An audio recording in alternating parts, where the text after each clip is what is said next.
સર્વે બ્રહ્મસૂત્રાર્થી ભક્તોને ખૂબ હેતથી જય સ્વામિનારાયણ. શ્રીજી મહારાજની કૃપા, ગુરુદેવ શાસ્ત્રીજી મહારાજ, પૂજ્યપાદ ગુરુ મહારાજના આશીર્વાદ અને પૂજ્યપાદ મહંત સ્વામીના સાનિધ્યમાં આપણો બ્રહ્મસત્ર ખૂબ દિવ્યતાથી ભક્તિભર્યા વાતાવરણમાં પૂર્ણ થયો. બધા ભક્તો પોતપોતાના સ્થાને પહોંચી ગયા છો.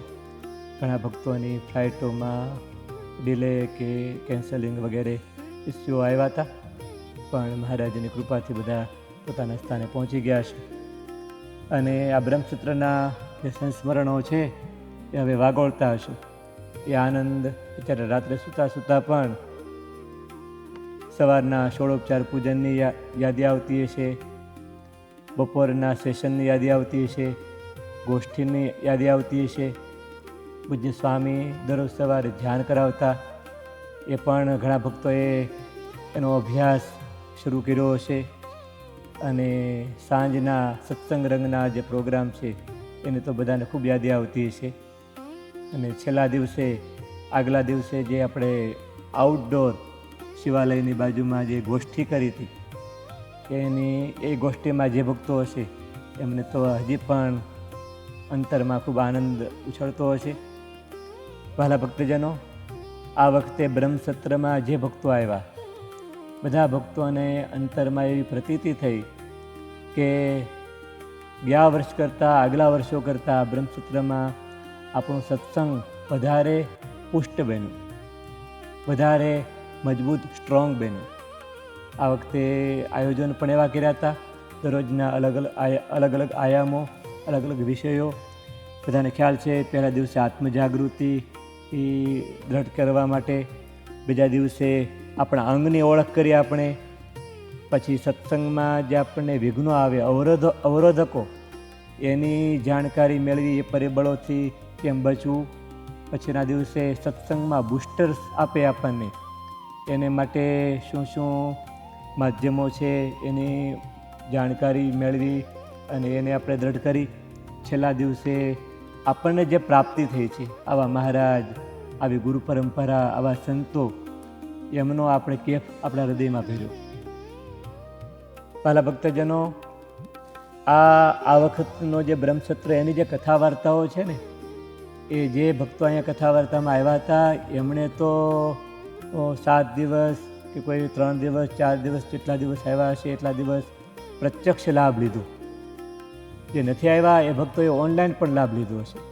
પરંતુ અત્યારે આ વિડીયોના માધ્યમથી એટલા માટે જ આ વિડીયો બનાવ્યો છે, એ કહેવા કે હવે ફરીવાર 1 કે 2 વાર આ બધા જ વિડીયો, સવારની પૂજ્ય સ્વામીની, મહંત સ્વામીની કથા, સાંજની મહંત સ્વામીની કથા, સવારના સેશન્સ, સંકલ્પ સ્વામીનું સેશન હોય કે મોટા સંતો જે આપણને નંદ સંતો અને મોટા સંતોની જીવનકથાના આધારે આપણને સમજાવતા એ કથા વાર્તાઓ, બપોર પછી કૃષ્ણચરણ સ્વામીનું જે ઇન્ટરેક્ટિવ સેશન હતું, વર્કશોપ્સ હતા, એ ખાસ.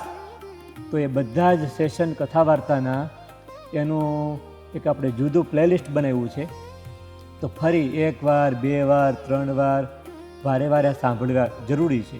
કારણ કે આપણે જે માર્ગે જવું છે, પૂજ્ય ગુરુ મહારાજ, પૂજ્ય મહંત સ્વામી આપણને જેવા જોવા માગે છે, એને માટે આ કથા વાર્તા એકવાર સાંભળી લીધી, આપણને સારી તો લાગી, પણ એ આપણને બળ વધારે નહીં આપે. એને જેટલી વાર વધારે આપણે વાગોળીશું, શ્રવણ કરીશું. ને હવે જે શ્રવણ કરો તો સાથે નોટપેન રાખજો. અહીંયા તમે નોટપેન રાખતા હતા, ફરી એની નોટપેન રાખજો, એના એ પેજ રાખજો. એમાં બીજા ઘણા બધા એવા પોઈન્ટ્સ હશે કે એ વખતે આપણે લખી નહીં શીખ્યા હોય, તો એ લખી અને એને વારે મનન ચિંતન કરી અને આપણા હૃદયમાં એને દ્રઢતા કેળવવાની છે. તો ખાસ આ આગ્રહ બધા ભક્તો રાખજો, અને એનાથી પૂજ્ય સ્વામી આપણા ઉપર ખૂબ રાજી થશે. અને આ વખતે સ્વામીએ પહેલા દિવસે બ્રહ્મસૂત્રના પ્રારંભે સ્વામી એક આપણને દ્રષ્ટિ આપી હતી. આ બ્રહ્મસત્ર શાને માટે છે, એ પ્રવચન પણ ખાસ 2-3 વાર સાંભળવું, તો એનાથી આપણને સ્પષ્ટ થશે કે સ્વામી આપણને કેવા જોવા માગે છે. અને એ સિવાય આવતા બ્રહ્મસત્રમાં આ વર્ષે જે ભક્તો નથી આવ્યા, પૂજ્ય મહંત સ્વામીની ખાસ ઈચ્છા હતી કે ગુરુકુળ પરિવારના જે ખાસ અંગત ભક્તો છે એમને આ બ્રહ્મસત્રમાં અવશ્ય લાભ લેવો. આ બ્રહ્મસત્ર સ્વામી કહ્યું ને કે જ્યાં માણસો ભેગા કરવા નથી, પણ આપણે જે લેવલના આપણે હરિભક્તો, મહારાજના સેવકો, ભાગવત ધર્મના પોષકના સંવાહકો સ્વામી જોવા માગે છે, કરવા માગે છે, શાસ્ત્રીજી મહારાજ જેવા કરવા માગતા હતા, એને માટે આ બ્રહ્મસત્ર છે. એટલે આ વર્ષે કદાચ નથી આવી શક્યા, કે આવતા વર્ષે તો અવશ્ય, અત્યારથી એની ડેટ જો છેલ્લે આવશે, ડેટ નક્કી થઈ ગયેલી છે, તો અવશ્ય અત્યારથી નક્કી કરી દેવાની છે. આવતા વર્ષે 4 જુલાઈના દિવસે બ્રહ્મસત્ર પૂરો થાય છે. એટલે એ લોંગ વીકેન્ડ છે અને 3 જુલાઈએ પૂરો થાય છે. 4 જુલાઈએ રવિવાર છે. 4 જુલાઈની ટિકિટો પણ સસ્તી હોય છે. એટલે અત્યારથી એડવાન્સમાં ટિપ્સ. એટલે અને એમાં સ્વામીનો રાજીપો છે, સ્વામીની રુચિ છે કે આપણા ગુરુકુલના ખાસ સેવકો, જે અંગત સેવકો છે, એ બધા ખાસ આ બ્રહ્મસત્રમાં જોઈન્ટ થાય. આ વર્ષે બીજી એક સારી વાત એ છે, જેટલા યુથ આવ્યા હતા, છોકરાઓ આવ્યા હતા, એમને પણ ખૂબ આનંદ આવ્યો. મને તો બાળકો દ્વારા વાયા મને મેસેજ મળ્યા કે જે છોકરાઓ થોડા મોડા આવ્યા હતા એમણે મિસ કર્યું, અને છોકરાઓને કહેતા હતા કે નેક્સ્ટ યર તો અમે પહેલેથી આવીશું, અને આપણો પ્રોગ્રામ, યુથનો પ્રોગ્રામ, બાળકોનો પ્રોગ્રામ, એમાં આપણે પણ જાતે ડિઝાઇન કરવામાં જોઈન્ટ થઈશું. કેવા પ્રોગ્રામ હોવા જોઈએ, કેવા સબ્જેક્ટ્સ હોવા જોઈએ, જેનાથી યુથ, નેક્સ્ટ જનરેશન એ પણ મહારાજના મિશનની સેવામાં વધારે જોડાય.